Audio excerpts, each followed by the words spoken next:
Ahanbamagtada mayamu taramna uksari ngasisu mayamgidamakta anauba movie amagi explanation puduna laksari movie asi hantak pangtokhiba 8 numita release tokhiba filmni movie asigi mamingna Sikandar hariba film asida saktam langlibsanggi marta Sikandar gi saktamda Salman Khan Sri Raswat gi saktamda Rashmika Mandana Baidehi gi saktamda Kajal Agrawal Amar के सकतम दा Sarman Joshi minister Rakesh के सकतम दा सत्या राज अर्जुन प्रधान के सकतम दा protect Smita राटिल inspector प्रकाश के सकतम दा किशोर निशा के सकतम दा अंजनी पावन साइश्री के असिस्टेंट दानिया बालाकृष्णा फरे मयाम अदुदी आई फिल्म असि के एक्सप्लेनेशन असि तौबा होजरक लगे movie asigi hek ahanba sinda aikhoida uhaliba asi flight amagi manungdani nupi amakhak masanupaga makhoigi seatta phamduna lei aduga air hostess amada masagi damakta ice cream order tawrami tanja adada minister rakesh ki masanupa arjun prathana luchingduna nupa ahum khak sanglaknami aduga nupi aduna phamliba seattugi opposite side da nakanda phamthaduna leirami aduga lakminariba nupa aniduna Maning da famthakre Arjuna nupi adu hek ubada hai nupi dusu hai hairaklami Arjuna ai nangbu kaida nomo ukre TV actress la nupi duna natti nang web series ta yawra adu su nupi duna yawde hairaklami nang YouTuber ra Arjun Pathana nupi adu bu mongonda onsilanduna photo kaplami nupi adu gi masaktu Google da thajinduna nupi adu gi mari laina ba video puthoroklami adubu nupi adu dagi putorakliba video adu magi pasa thokiba khatha udraba mikupta oikiba sex ki video amani Arjuna ai nangi video yengi nang kharadi nukhale hana dagi pi aduna please kaptuna haijarei ai yamna nungai tre mipu khudimangna ai gi haukiba video sing putoktuna ai bi kaiba pi de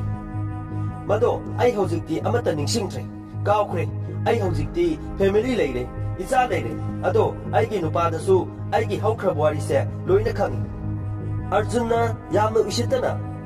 aduda nangi nupaduna nangi waridu khanglaga nanga luhongduna leiminariba nangi video singdu uraga madubu oiba yabrane tanja aduda macha nupadu washroom da sangkhre aduga thorakpada Arjuna angangdu pharaga nang video yengsilaw haiduna koksinkhre akina kanda phamhankhre aduga headphone ju upsin biduna mahaki teptu angang aduda pisili aduga nupi du onsin duna ain tarigumba nangi video sing adu nahaki nazanupa sida yenghaladi kamdaupa masaduna kai video no hanglaklami Arjuna nangi mamagi video ni yengba pamra haina hanglaklami mama na masanupa duda drubi gendo dum sano atopa hiram amata da nang yauksin nganu hairaklami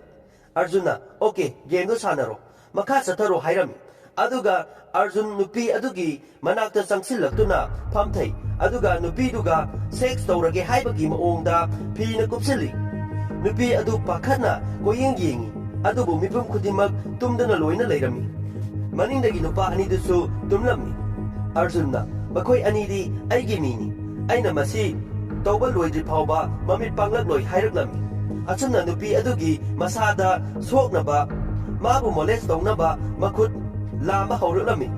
khang nupa adugi makhut adu maningdagi tap launa phai tanja asidani movie asigi hero gi lol logadoriba Salman Khan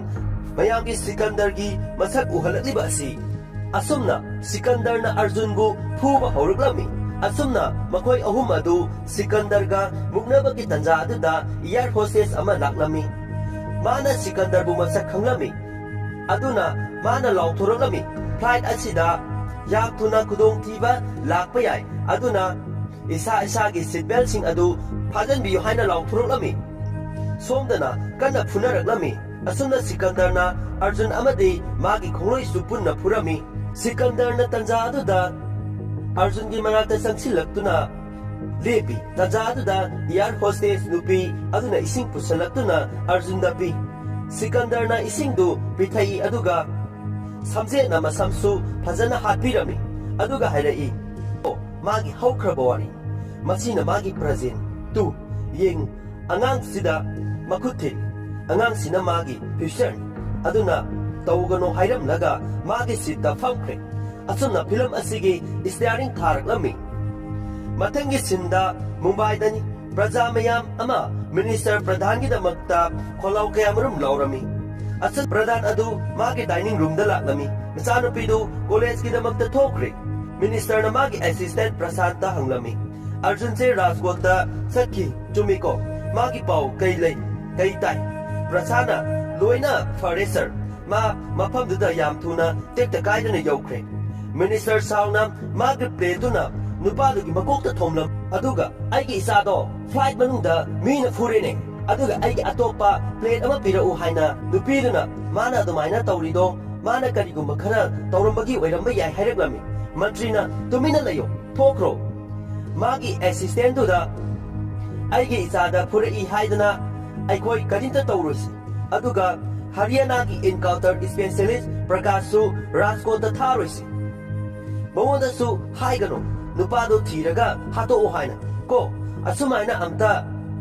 sinako prasantna adugi Haryana ki encounter specialist to maming kari haibano minister no osinuna Prakash haiba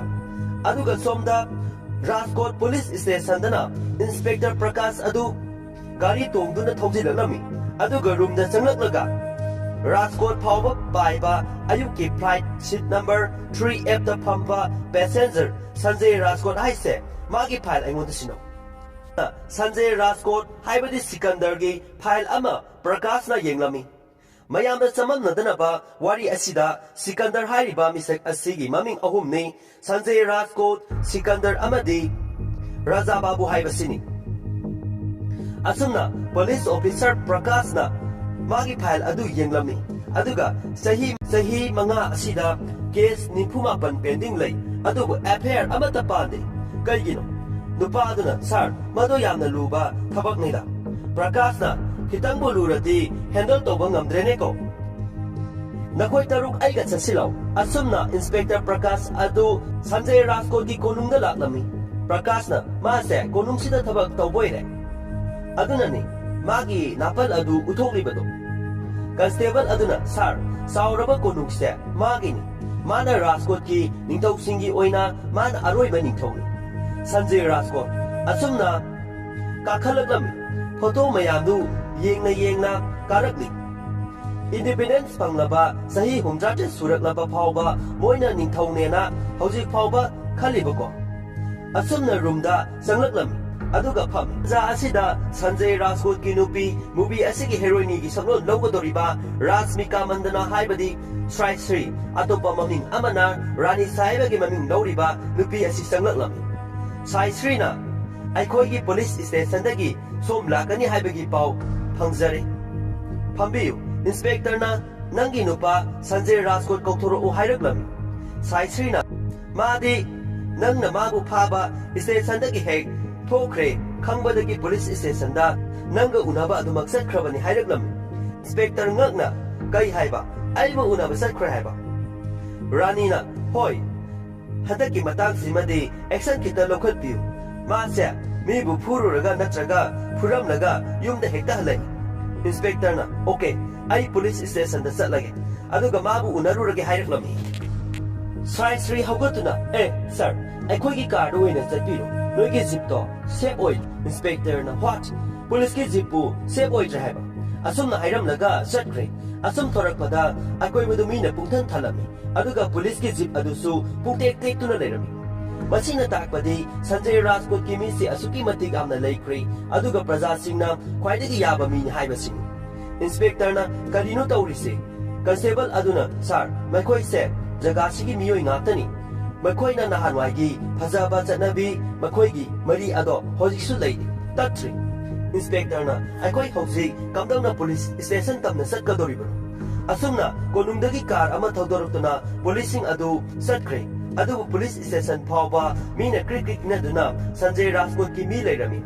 asumna inspector adu office changlak aduga police commissioner yauna Sanjay Rajkot ka phamduna leirami Senior police aduna Prakash ki nakta changsilaktuna Prakash hu thenglami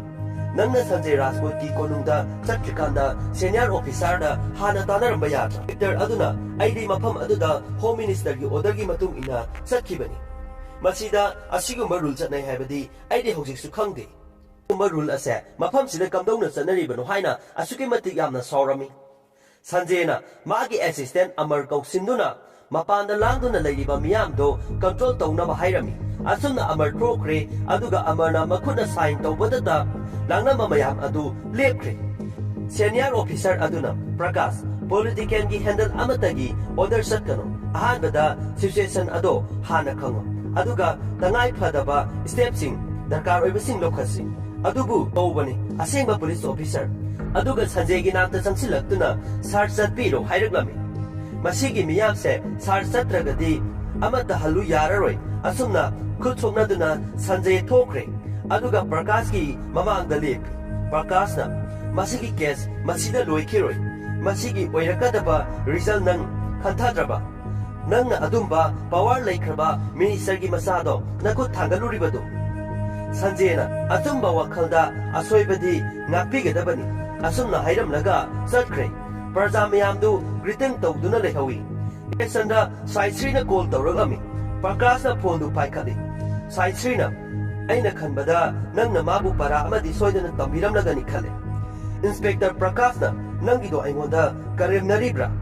Ngasido Sanjay Rajput pu praja mayamna kanbani. Nomadi aina mabu soidana matongda phalani. Sai na nang tanate nangoda order tawragliba Home Minister na phawba ase khangba darkar oi. Aina nangi mangdo achumba sumai ohloi hairaklam adumna phone thamkhirami. Asumna Sanjay Singh halakpagi nungaiba phonglokpo ina isai ama saglami. Numit ase makhoi anigi anniversary day su oirami aduna cake anuma kaglami. Asumna mathangi sinda uhaliba asina matai manawma luhongba ama yaurami. Mathaktagi Inspector Prakash ka Constable amaga wari sanaduna drisa adubu yenglami. Inspector na mana tawri sikari. Constable aduna miyamse mangonda greeting tawriban.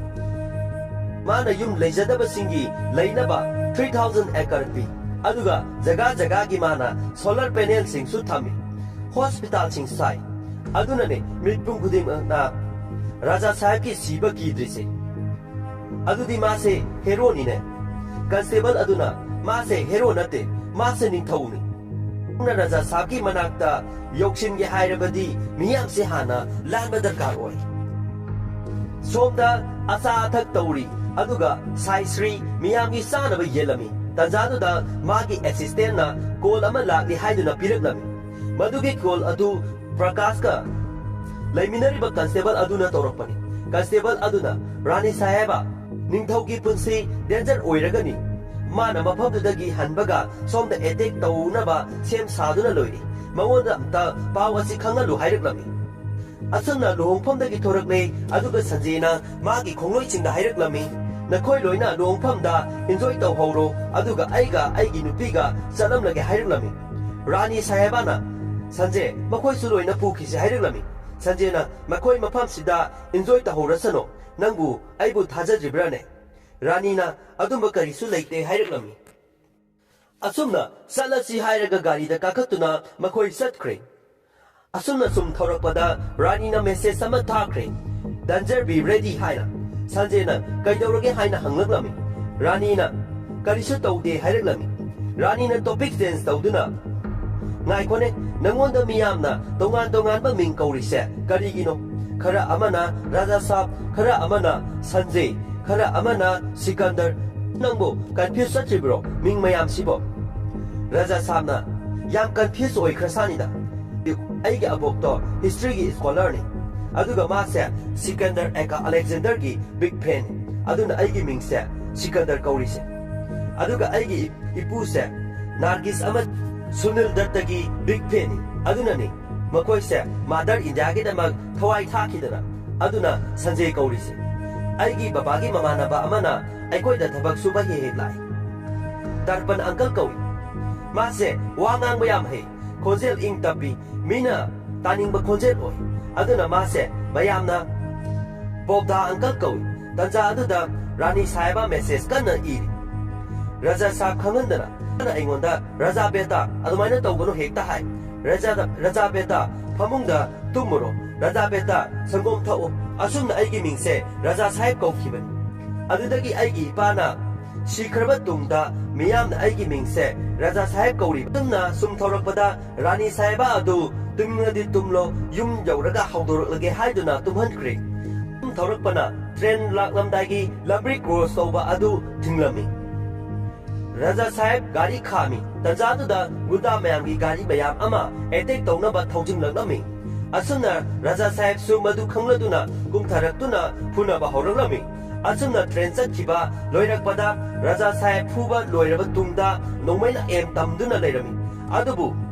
Rani Nahana message Takraba, location Takiba, Aduna, Makoigi Sumi, Mayam Amalatuna, Gudasing Aduda, Nomena Oina M Torami. Asuna Gudasing Adu State Crate.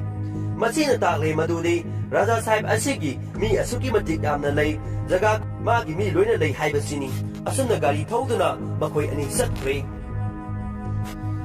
Konungdani, Sanjay, Laptop Yengduna Lay, Rani Saibana, Aina painting Ama Yekpado, Kangra. Ningsing Libra, Sanjay Nang Yekpaduro, Ranina, Hoi, Mado complete oidi.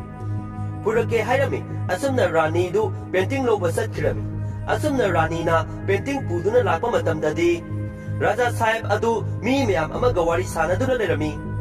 Yamumaitana, Rani Saiba Adu, Sankre, Tanzada, Magi assistant Adu Chanatuna, Kaidorage Rani Saiba Haina Hanglami. Rani Saibana, Mado, Yamna Chile Hoji, Yamna Bishi Hori Hiraglami. Assistant Aduna, Nangadi, Magi the Makta, Hingli, Aduga Manadi, Nangi the Makta, Masigi Pixerasi, Yangnabagi, Matam Pauba Pangrabra Haina Haranglami, Haina Hiraglami. Rani Saibana, Nate, I say, Magumba, husband Amapang Mase, Kayada Nungai Krabano, Kayada Labuk Pakrabano. Mary Sumto, Toro Haina Lerman. I give it do Ubada, Ma, I give the Makta Kalaga, Ma Igal Honkimani, Yemo, Iga Maga Neriba, Sahigi gave us. So the pill Amada, Raja Sahib Adu, Magi Tinga, Spare Sanarami, Zaduda, Saisrigi assistant Adu Lakuna, Raja Sab, Hayeng said December Nipani. Raja Sabna Nasina dead Saben, Aduga Hansina dead 90, Kaidoragi Haina Hanglami. Assistant Aduna, Nate sir, Hayeng say, Rani Saibagi Ihan Hana, Nanga Unakibanumini. Raja Sabna, Nangata Singna Aina Mado, Kauronani Haina Kalabrane. Assistant Aduna, Nate sir, Nang Loina Nixingly, Sar Kakta Natida, Loina Nixingly, Madukata, Nang Haidi Dutsumi, I did a sing a Kauramani. Hayeng, Yam specialist Oina, Garigumakara Rasi Hira Hiraklam. Asumna, surprise Ama Ud Anaba, Raja Saibna, Sai Shribu Puduna Sakri, Aduga Magi surprise Adubu, would look me. Somnana, Arjun Pradangi, birthday program Ama Pantoglami. Lagli Bamiyamna, happy birthday, wish Pinaraglami. Arjuna, Papa Yengutu. Arjun said, Nasi social media da, top oiri yeng. Followers sing say yeng, no monomagi, lising increased already. Mapana, lising the nutty, Hayeng di, Milen Jogodorbi. Asuna Harau Naringaida, Mayangi Fonda, notification ki alert Amalak Narami. Mayam Adu, Girup, Arjun ki Mapama Sada, Yenglami, Mapana Pon Adu Tap Lowi. Aduga Yeng Mamatam da di, Kai Manungda, Masanupana, Mana Molesto Getoba, Nupido Gimakong, Songaga, La Hazabagi Bidu Oilami. Mapana Pakana, Arjun, Masig Bidosiko, Arjun, Masig Bidosiko. Arjuna, Dad, Madu, Nana Kakpayarari, Masigi Bidose, Biden Sakre, Dad, I hosik di Loy, Ganamatan Aibu, Kiraroi. Mapana Matagi Pung Togat Po Oina, Nupadu Gimapoto, Kaklaga Lambida, Hado, Madugi Bidu Amatagalo. Nambuki the ring, Sonda, Rani Saeba, Wasrunda, Salatuna, Velocity Storami. Masida, positive result Pangami. Harauna, Raja Saiki Nata, Samsi Lami. Asumna, Sanjay Haidun Hauduglami. Nanga Tabak Amatobo Kudingi, Kaidorogi Hainana He Hangidana. Tanzada, Pau Asi Pau Tambanang Dana, Mapanagi, Raja Sahib Haiduna, Nupa Amanan Kauruglami, Housing Nanga Iga Unadabaya Hairuglami, Tenga to Teng. Raja Sahib, Ranina Tamningliba, Wadu Power Tamba, Nangdana Tokre. Makada Nupa Amana, Raja Sahib Kauduna, Lauduna Lerami. Manai Masen Singduna, Tapto, Matumi. Nang na mabu, Hodo Gadore. ꯃꯊꯛꯇꯒꯤ ꯃꯩ ꯊꯥꯜꯂꯛꯂꯝꯃꯤ ꯃꯗꯨꯅ ꯇꯥꯛꯄꯗꯤ ꯔꯥꯖꯥ ꯁꯥꯍꯦꯕ ꯍꯧꯒꯠꯂꯦ ꯍꯥꯏꯕꯅꯤ ꯑꯁꯨꯝꯅ ꯅꯨꯄꯥꯗꯨ ꯃꯅꯨꯡꯗ ꯄꯨꯁꯤꯜꯂꯛꯂꯦ ꯅꯨꯄꯥꯗꯨꯅ ꯔꯥꯖꯥ ꯁꯥꯍꯦꯕ ꯑꯩꯅ ꯌꯥꯝꯅ ꯂꯥꯟꯕ ꯊꯕꯛ ꯑꯃ ꯇꯧꯔꯨꯔꯦ ꯌꯥꯝꯅ ꯆꯥꯎꯅ ꯂꯥꯟꯕ ꯊꯕꯛ ꯑꯃ ꯇꯧꯔꯨꯔꯦ ꯍꯥꯏꯔꯛꯂꯝꯃꯤ ꯁꯟꯖꯦꯅ ꯀꯩꯗꯧꯔꯒꯦ ꯌꯥꯝꯅ ꯁꯦꯡꯅ ꯍꯥꯏꯌꯨ ꯅꯨꯄꯥꯗꯨꯅ ꯅꯨꯃꯤꯠ ꯈꯔꯅꯤꯒꯤ ꯃꯃꯥꯡꯗ ꯑꯩꯈꯣꯏꯒꯤ ꯀ꯭ꯋꯥꯔꯤꯗ ꯅꯨꯄꯥ ꯑꯃ ꯂꯥꯛꯂꯝꯃꯤ ꯃꯥꯅ ꯃꯥꯒꯤ ꯃꯁꯥꯒꯤꯁꯨ ꯀ꯭ꯋꯥꯔꯤ ꯑꯃ ꯂꯩꯖꯩ ꯑꯗꯨꯅ 50 kgꯒꯤ ꯑꯦꯛꯁꯄ꯭ꯂꯣꯁꯤꯚ ꯗꯔꯀꯥꯔ ꯑꯣꯏ ꯍꯥꯏꯗꯨꯅ ꯃꯥꯅ ꯑꯩꯉꯣꯟꯗ 2 lakh ꯄꯤꯔꯦ ꯑꯩꯁꯨ ꯄꯩꯁꯥꯗ ꯆꯣꯞꯂꯦ ꯃꯤꯠꯁꯦ ꯌꯥꯝꯅ ꯀꯔꯥꯝꯃꯤ ꯑꯩ ꯌꯥꯖꯩ ꯅꯨꯃꯤꯠ ꯅꯤꯅꯤꯒꯤ ꯃꯅꯨꯡꯗ ꯄꯟꯖꯥꯕꯇ ꯁꯥꯍꯦꯕꯅ ꯉꯥꯏꯈꯣ ꯅꯪꯅ ꯍꯥꯏꯁꯦ ꯇꯦꯔꯣꯔꯤꯁꯅ ꯄꯟꯖꯥꯕꯇ ꯑꯦꯇꯦꯛ ꯇꯧꯔꯅꯤ ꯁꯤ ꯅꯠꯇ꯭ꯔꯥ ꯅꯪꯅ ꯃꯉꯣꯟꯗ ꯕꯣꯝ ꯌꯣꯜꯂꯨꯔꯦ ꯅꯠꯇ꯭ꯔꯥ ꯅꯪꯅ ꯈꯪꯕ ꯃꯗꯨ ꯇꯦꯔꯣꯔꯤꯁꯅꯦ ꯍꯥꯏꯕꯗꯣ ꯅꯨꯄꯥꯗꯨꯅ ꯅꯠꯇꯦ ꯔꯥꯖꯥ ꯁꯥꯍꯦꯕ ꯑꯩꯅ ꯃꯗꯨ ꯈꯪꯂꯝꯂꯕꯗꯤ ꯃꯗꯨ ꯑꯩꯁꯨ ꯀꯔꯤꯁꯨ ꯇꯧꯔꯝꯂꯣꯏ ꯔꯥꯖꯥ ꯁꯥꯍꯦꯕꯅ ꯅꯪꯅ ꯈꯪꯕ ꯅꯪꯒꯤ ꯒ꯭ꯔꯤꯗꯤꯗꯨꯅ ꯏꯆꯝ ꯆꯝꯖꯕ ꯃꯤꯑꯣꯏꯁꯤꯡ ꯑꯉꯥꯡ ꯀꯌꯥ ꯁꯤꯒꯅꯤ ꯍꯥꯏꯕꯁꯦ ꯅꯪꯅ ꯅꯪꯒꯤ ꯔꯥꯏꯠꯄꯨ ꯄꯩꯁꯥꯅ ꯌꯣꯟꯕ ꯌꯥꯕ꯭ꯔꯥ ꯄꯩꯁꯥ ꯈꯔꯒꯤꯗꯃꯛ ꯑꯁꯨꯝ ꯍꯥꯏꯔꯒ ꯈꯨꯄꯥꯛꯅ ꯊꯥꯔꯝꯃꯤ ꯅꯨꯄꯥꯗꯨꯅ ꯑꯩ ꯂꯥꯜꯂꯦ ꯑꯃꯔ ꯆꯪꯁꯤꯜꯂꯛꯇꯨꯅ ꯅꯨꯄꯥꯗꯣ ꯄꯨꯊꯣꯛꯈ꯭ꯔꯦ ꯁꯣꯝꯗ ꯔꯥꯅꯤ ꯁꯥꯍꯦꯕꯗ ꯄꯨꯂꯤꯁ ꯑꯃꯅ ꯀꯣꯜ ꯇꯧꯔꯛꯂꯝꯃꯤ ꯔꯥꯅꯤ ꯁꯥꯍꯦꯕ ꯅꯪꯒꯤ ꯀ꯭ꯋꯥꯔꯤ ꯃꯦꯅꯦꯖꯔꯗꯨꯅ ꯀꯔꯤꯒꯨꯝꯕ ꯏꯕꯤꯗꯦꯟꯁ ꯄꯨꯝꯕ ꯄꯤꯕ ꯉꯝꯂꯒꯗꯤ ꯄꯟꯖꯥꯕꯀꯤ ꯕꯣꯝ ꯕ꯭ꯂꯥꯁ ꯑꯁꯦ ꯍꯦꯟꯅ ꯃꯄꯥꯡꯒꯜ ꯀꯟꯕ ꯍꯦꯜꯂꯛꯂꯒꯅꯤ ꯑꯩꯅ ꯄꯥꯎ ꯈꯔ ꯐꯪꯉꯦ ꯄꯟꯖꯥꯕꯇꯒꯤ ꯃꯤ ꯈꯔ ꯂꯥꯛꯂꯦ ꯍꯥꯏꯕꯒꯤ ꯅꯪꯒꯤ ꯃꯦꯅꯦꯖꯔꯗꯣ ꯍꯥꯠꯅꯕꯒꯤ ꯃꯥꯒꯤ ꯄꯨꯟꯁꯤ ꯌꯥꯝꯅ ꯗꯦꯟꯖꯔ ꯑꯣꯏꯔꯅꯤ ꯃꯥꯕꯨ ꯑꯃꯨꯛꯇ ꯀꯟꯕꯤꯌꯨ ꯃꯁꯤꯒꯤ ꯄꯥꯎꯁꯦ ꯄꯨꯂꯤꯁ ꯏꯁꯇꯦꯁꯟ ꯌꯧꯔꯕꯅꯤ ꯑꯗꯨꯒ ꯃꯁꯤꯗ ꯃꯤ ꯈꯔꯅꯁꯨ ꯑꯆꯧꯕ ꯄ꯭ꯂꯥꯟ ꯑꯃ ꯁꯤꯜꯂꯤ ꯃꯈꯣꯏꯅ ꯀ꯭ꯋꯥꯔꯤ ꯃꯦꯅꯦꯖꯔ ꯑꯗꯨ ꯍꯥꯠꯅꯅꯕꯒꯤꯗꯃꯛꯇ ꯃꯌꯥꯝꯗ ꯒ꯭ꯌꯥꯟ ꯇꯥꯅꯅꯕ ꯍꯥꯏꯖꯔꯝꯒꯦ ꯀ꯭ꯋꯥꯔꯤ ꯃꯦꯅꯦꯖꯔ ꯑꯁꯤ ꯍꯥꯠꯂꯕꯗꯤ ꯁꯤꯀꯟꯗꯔꯅ ꯕꯣꯝꯒꯤ ꯑꯦꯛꯁꯄ꯭ꯂꯣꯁꯤꯚ ꯑꯣꯏꯒꯗꯕ ꯃꯆꯥꯁꯤꯡ ꯑꯗꯨ ꯌꯣꯜꯂꯦ ꯍꯥꯏꯕꯒꯤ ꯃꯉꯣꯟꯗ ꯃꯔꯥꯟ ꯁꯤꯖꯤꯟꯅꯅꯕ ꯁꯤꯜꯂꯛꯂꯤꯕꯅꯤ ꯔꯥꯅꯤꯅ ꯋꯥ ꯊꯠꯂꯒ ꯑꯗꯨꯗꯤ ꯀꯦꯁ ꯑꯗꯨ ꯗꯥꯏꯔꯦꯛ ꯔꯥꯖꯥ ꯁꯥꯍꯦꯕꯇ ꯇꯥꯔꯅꯤ ꯅꯠꯇ꯭ꯔꯥ ꯄꯨꯂꯤꯁꯇꯨꯅ ꯍꯣꯏ ꯔꯥꯅꯤ ꯏꯕꯦꯝꯃ इंस्पेक्टर प्रकाश का मयांगा मानदबा हिस्ट्री खर लई माना मागी हाना पुरंबा स्टेशन सिंदा मी मयाम अमा हाटख्रे अदुना माना राजा साहेब ता नपसिलिदो माना राजा साहेब पु फाबपा मदु अइना सुंगै ओइथोक अलोय हाइना हाइरलमी असुमना फोन थमख्रे सोमदा राजा साहेब मनाई मसेन सिंगा गाड़ी थौदुना चटख्रे अदुगा रानी सु गाड़ी अमदा तोंगदुना इनख्रे सोमदा मैनेजर अदु मयाम संगदुना हानबा तौरमी राजा साहेब के टीम अदु योक्सिलकले माबु कन्बियु कोइलाउ लाउरी असुमना राजा साहेब का गुंडा मयाम दुका फुनबा हौरकलमी तंजा अदुदा रानी साहेबा सु योक्सिलकलमी फुनरिङैगी तंजा अदुदा रानी साहेबा न कन्न कौरमी तंजा अदुदा पोपो खाइरकलमी अमर संगसिलक्तुना ईश्वरबु थागसरी असोय अंगम अमता याहौद्रे साइश्रीना अखोई पुंसीबु कन्बीरे नलमद्रबदी अखोई क्वारी तमना चंसिलंगदबनी अदुगा बोम पोखाइबदा यारुंगदबनी राजा साफ रानीना नंगु मतम पुंबदा नाथोक्तुना तलाकबनी रानीना संजय अखोई हौजिक मतम मांगहनबा याग्ले चलो हौजिक माबु मफम अमदा पुरो अदुगा लोलगा थमो मतम खरदी नत्रदि पुलिसना माबु हाटख्रनी ngasi इराय नुमिनी अदुना कोर्ट सैटरडे अमसुंग संडे क्लोज ओइगनी अदुना मंडे नुमित माबु कोर्ट पुथोकनबा सिल्लसी याम थुना असुमना राजा साहबना चेंगयु हाइरमी तौबदा बुरानीगी पुक्ता सोकलिबदु महाक उखिद्रे असुमना राजा साहब चटख्रे मैनेजर पुदुना अदुगा यौबगा मैनेजर दु सेक्शन थमनबा ऑर्डर तौख्रे तंजादुदा अमरना कॉल तौरकलमी राजा साहब रानी दी हॉस्पिटल दा पुखलकले राजा साहबना हा हॉस्पिटल हाइबा करीगी अमरना कशु तौदे बॉम्ब ब्लास्ट तौबदुदा मचेना पानमनी हाइरकलमी कशु तौद्रेना अमरना अखोई हौजिक मनुंग संगगा मागु उनबा याद्रि अदुना इवनिंग दा मनाक्ता संगलगा वरी सानरगे राजा साहबना ओके फरे डॉक्टर दा अदुमक कांटेक्ट तौरगा लयो नंगना युम यौबगा कॉल तौरकलो हाइरगा फोल थमख्रे राजा साहबना अमरदा अमुक्सु कॉल तौरगलमी आइना लॉयरगसु वारी सानरे हयेंग अयुक्ता माबु कोर्ट पुथोकनबा साइश्रीदी कमदौरी अमरना आईसीयू दा लैरिबा रानीगी मरमदा हाइरकलमी माग हौजिक खरा सोली मा ऑब्जर्वेशन रूम दा अदुमक 2 days अमगा लैथखिगनी राजा साहबना माबु याम नारबसाला आइना माबु मिस यामना तौई हाइरकलमी असुम हाइरगा खोल थमख्रे स्पोर्टा मैनेजर अदु पुथोरक्ले असोमदना अनाबा अदु यामना क्रिटिकल ओइरे प्रजा मयाम अदु हौदना राजा साहब के मनाक्ता लाक्तुना कन्ना कपलरी राजा साहब हॉस्पिटल दा लाक्ले इसम समना रानी संसार थादोक्ले हाइबगी पाउनी कन्ना कपनरी रानी साहब के असिस्टेंट अदु राजा साहब के मनाक्ता संसिंदुना नंगोंदा रानी ना मेसेज मयाम अमा थाबनी हाइदुना येंहल्लमी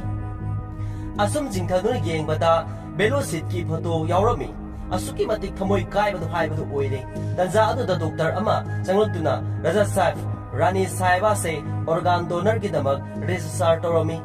नंगना यारगदी प्रोसेस होरगे हाइरक्लमी मथंगी सिन दा उलगलिबा असिना राजा साहब अमदी डॉक्टर गा वारी सानाबगी सिन अमनी राजा साहब ना डॉक्टर साइश्री की ऑर्गन डोनेट तौखरबरा डॉक्टर ना यस लंग्स हार्ट अमदी आइस राजा साहब ना आई मागी ऑर्गन सिंग ना हाबलिबा मी सिंगदुगी डिटेल्स पामी हाइरक्लमी डॉक्टर ना मुंबई दगी मी अहुमना ऑर्गन अदु फंखरे आई मखोई की डिटेल्स थाजरलगे हाइरक्लमी अदुबु वारी असे कना अमतति हाइबिगनो मसिना आइगी लाइसेंस मांगबा याय मसे रानी ना तौजरमनी मागी वासकनी राजा साहबना होय हाइरो नंगा आइगगी मरकता खक्तनी खंगदोरिबसे ट्रेन स्टेशन दनी अमरगी टीम दुसु मतुंग इनरकले राजा साहबना आई मुंबई दा चलगे मतम खरदी आई इतोमता लेनिंगी अमरना मखोय सुमागिदा यावना बाहायरमी आइकोइसु रानी साहिबा की ऑर्गन फंगी बमी सिंगो मसक खंगनिंगी करिगुंबा रानी साहिबा से हिंगलंबा थोकनबदी आइकोइ से नंगी नाता दुमंग पुबदा यावरंगदमने पसे आइकोइ की थबंगने आइगी ड्यूटी ने असुमना हाइरमलगा मखोय सटख्रे आयोरदुना टैक्सी तोंगनबा सिलमी टैक्सी ड्राइवर अदुना मागी ड्रेस तु उबदा लाइरबा पैसा पाइदबा मी यामना मालमी असुमना टैक्सी तोंगना लाकपदा टैक्सी ड्राइवर अदुना जोक यामना तोरमी अदुदा राजा साहब अदु खितंग नोकलमी यौरबा कांदा टैक्सी ड्राइवर अदुदा बरा ओइना माना चौंगा चपी बंडल अनि पिरमी अदुगा आई नोकलुदबा कुइरबसे नंगना नोहनबगिनी हाइरमी असुम लाकपना अंगांग मयाम अमा क्रिकेट सानफम अमदा यौरकले अदुगा कमरुद्दीन कलाइदा लेगे हाइना हंगलक्लमी अंगांगदुना मादी अमोटपसिंगना पैरिबा असिगी मरुमदा लेरंगनी हाइरक्लमी असुमना फमदुना लेरिबा अंगांगदुगी नाकता मखोय संसिलई अदुगा कमरुद्दीन हाइना कौरई अंगांगदुना यस शामसुद्दीन हाइरक्लमी असुमना अंगांग अदुगा फना कुइना वारी सानरमी मागी अवाबसु असुम काउथोकपा हाइबदुनी अंगांगदुना मागी पुंसी वारी लिबिरी संजेसु तारी असुमना ngaihak wari sanaraba matungda orphan angang mayamdugi asa thak silami leiriba mayamdo haraubana loirami mafi marol chu mayam ama leibirami asum halakpada medical college ki student ama laklami aduga angang aduna sanjebu masak taklami nupi aduna sir mafam se lang sokpana ayamba loina oire jaga se aduna aikhoi gi angamba miyamda treat tawribani aduga मफम सिना ख्वाइदगी मोटपा जगानी मुंबई की जगह सिंदा अदुना मफम सिदा लेबा मी गैसे लोइना नारबनी तंजा अदुदा संजेना कराइदगी इस्मोग लाली से हरिलमी नुपीदुना sir नंग मफम सिंग जगह सिंग से पुंबा हुजु फावबा उद्रे आई उके लाओ हाइरगा सटक्रे असुम लाकलगा अमोटपा पैदुना थमलिबा अदुमदा पुरकलमी नुपीदुना मफम सिदा प्लास्टिक फतबा मेडिसिन फतबा अदुगा फतबा पुनम मफम सिदा मै थाई सार नंगना सोर होंजिनबा खुदिंगदा हु चेनबा पोसक यावरबनी मफम सिगी मिपुम खुदिमक लोक लोइना खुरबनी असुमना मफम दुगी मिपुम खुदिमक लोक लोइना खुबगी ममी अदु उलगली सजेना मसिगी गार्बेज मयाम से सेंगदोक्ट्री से करिगिनो हाइना हंगलक्लमी नुपीदुना यूएस की अचौबा मॉल अमा साबदा 20 एकड़ की लैंड दरकार ओइ हाय नुपी अदुना वारी लिरक्लिबा अदु नुपा अमगी सत्तम उतुना वारी लिरई मसीगी मियाई चलबा विराट गक्सी हारिबा मिसक असे मफम से माना सजेस्ट तौबने माना लमसिगी तंखाई अमदी सही तरेट की ममांगदा लैख्रबनी टेप अमा पुथोक्तुना मसी येंगो सर माना अयाबा लौरगा गार्बेज असे मै थाबा होरकपनी मिपुम खुदिमक इस्मोंगना सोहले अदुना मखोइगी लमदो योंथोपसु यावरे असुमाइना माना गार्बेज मै थादुना लमसे चाउथोंगनाबा सिलिबनी सुमाइना ने सर मागी लेंदो tangkhai oirambadagi hojikti 15 acre oikre ti Virat Bakshi gi mana pamliba lamsya loina phamkhre aduga hojik 10 acre lemhoriba ase mana phamkhrabadi maphamse main road ka samnhalani nupa amana mana lemhoriba 10 acre gi lamsa hek phangbaga kana amatana mabu thingba ngamnaroi sanjena progress oinaba lambi ani khakti lei achumba lambi aduga aranba lambi masidi yamna lanba lambi ni hairalami Virat Bakshi miyai chalaba misakni diwar film gi Amitabh Bachchan natti hairalami bet kauraga bet chalona mamai da paisa langsiluso ai mafam si Virat laktanaba Virat free oiba pame aduga pollution free oiba su pame hairalami bena hoi sir mayamdu mabu greeting tawduna leihore asumna satkre asumna makhoi mafam amaga amuk laknai amana raja sahab asigi yumsini rani saiba gi mamit phangkhiba nupidu gi mayum asumna dorgi bela du khinglami yamna sauna ahal ama thong hangdorei aduga nakhoi amu halaklabra hairlami amana halaklaba haiba aikoi di mafam sida ngasina ahanbani ahal aduna aina nakhoi bu masak khangdaroi sira amana nang akoi bu masak khangbrane hanubi aduna madi nangi thamoi duna kari khali haiba bawta maithong de yengnaga khangmani hairlami ahal aduna mathong marang khangdaba wa panga da nganglami asumna excuse me hairaga makhoi thong adu da changlana nupi amakhak angang aniga loina na thorei magi mamitu rani saiba gi mamitu makni bai dihina uncle di kamdauri raja sana mado yamna nungai de harilami bai dihina ai khange mado mathoi yamna nungai ramnaroi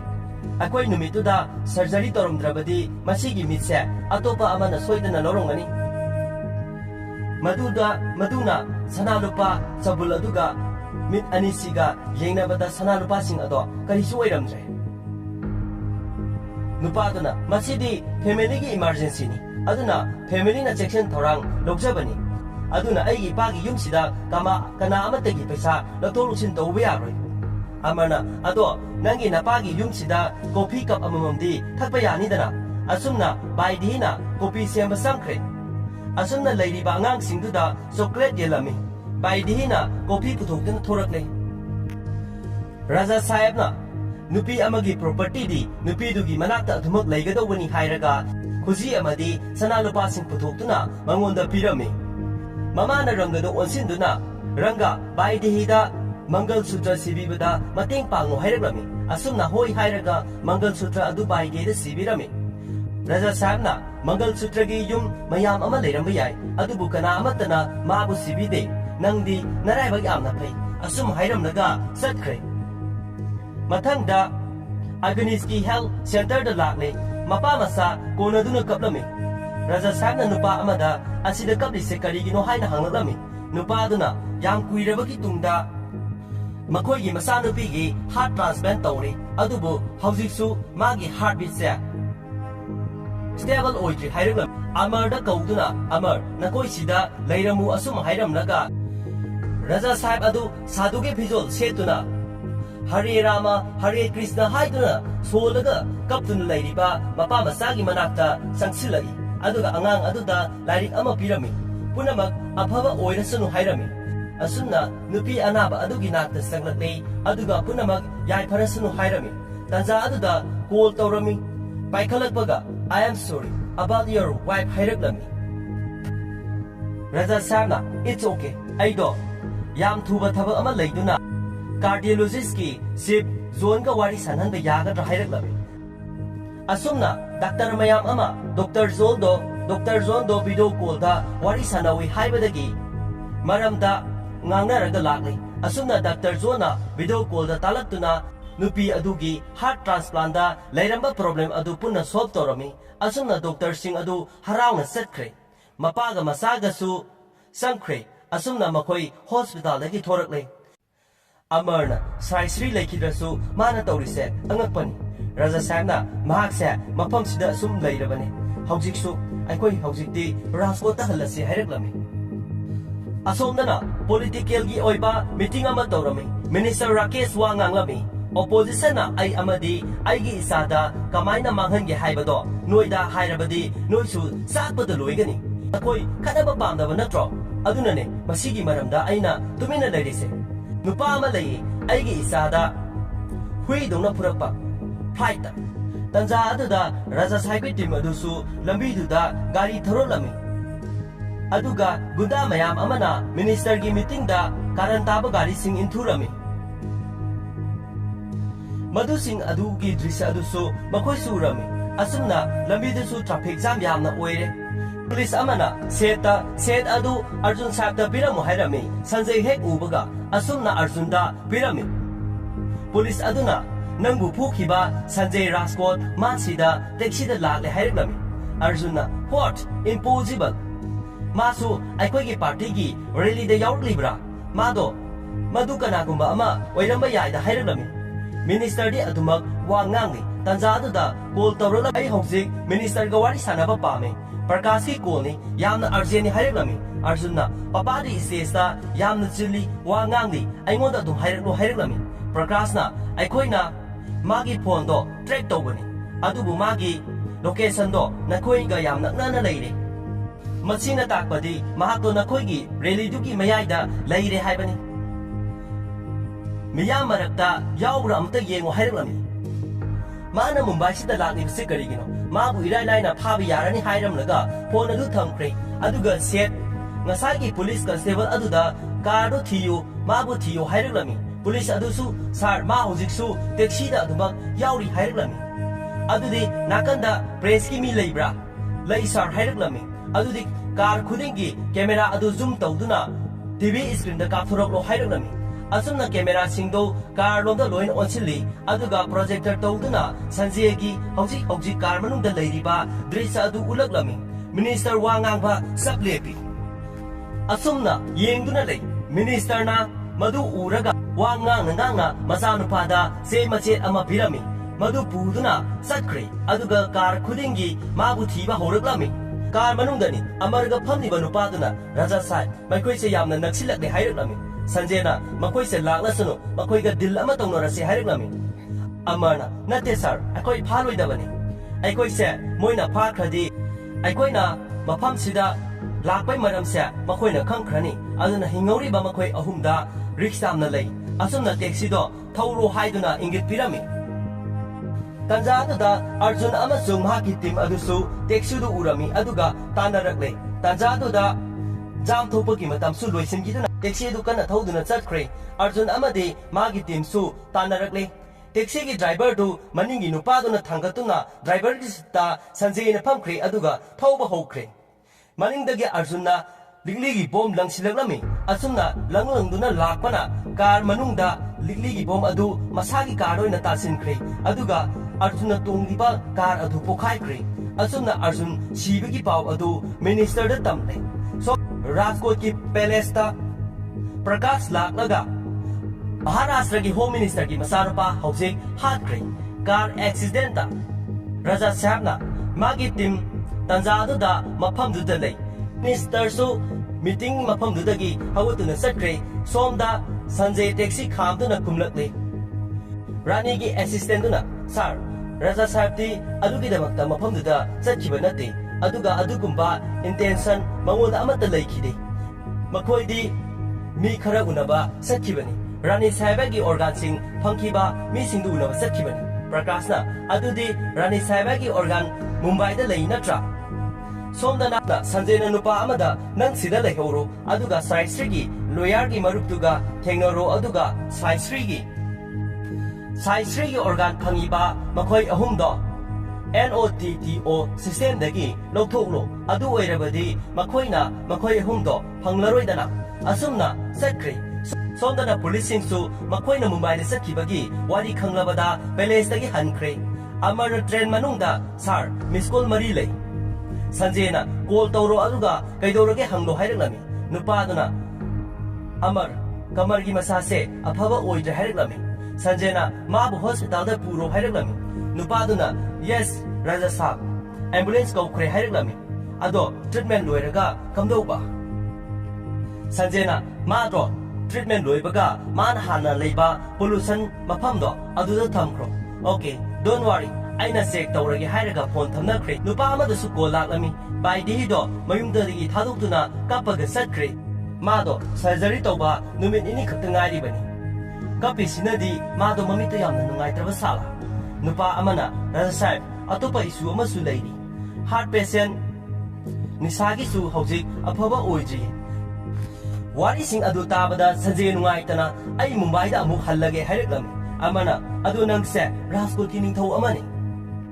Asigumba masa masugi isuda nang nasana thabak tawgano. Sanjena nang nasu sraisigi organ sing do sienba pamna bra. Pitribi pumana nangi mayokta leirabadi nang kaidogani. Aina karigi madu handle tawba ngamloi. Aina aigi business handling tawbani. Aina noibosu handling tawbani. Aina aigi subject section jabani. Pare ai noina haiba yaragi. Raskota hallase. Aina na khoida hairisini. Noina sraisigi mamit magi heart, magi lungs, noida sinarabani. Raskota hallase hairilami, yamna nungaitana. Tanja aduda makoida call loina laklami. Amana Sanjay da pirai, Sanjayna minister ki call natra hairilami. Asumna call adu pairi minister na nangna khalise, nangse yam singlaba, haitoi singthoiba Sikandar ne sinine. Nangna igi isa halaga cheliba, ha, chelo, nangna pamba yamna lapa mafamda chelo adubu aina khangi nangna Mumbai da lakpagi maram nangi nupina organ donate tawre aduna nangna makhoibu check tawba lakpa natra chalo makoi da ainu aina section chena horage hairaklami yamna usittana Sanjayna minister sa nasa chibagi nungai taba phongduksari aduga nangna aigi wife chibagi di responsible lawde aduga aina nangi nasa chibagi su aina responsible lawde mase accident ni Mase toklase pathung phamdine sab mana bangatani. Minister na manade aigi isado aigi mamakta da sibani adubu nangi nupigi di hojik phawba hingli ma sor holi ma uri aduga magi heartbeat hojik phawba chongli aina magi sor thingri phawba magi heart amadi magi mamit sohandri phawba masigi lan phamse loi hairaklami Sanjayna aikoi mase loiselaje minister sa Tau Sikandar Kalijuk haibado yoruknabani aina asibagi lai Sanjayna adude khoi dillama tawnarase lanbi bagi mapui mo aingonda ngakpi odi hairakano maramdi ai ngakpi ba ngambagi thonado aingondagi mangkhre nangnasu hairedana aise Sikandar ne he haina hauji kamdau bagi haibado yengnarase Sikandar na masagi destiny ti kamdau no kanbagi haibado yenglasi Mumbai da amuk laklage ai asumna Sanjay amadi magi team adu Mumbai gi damak amuk halakle asumna film asigi intermission su tharakle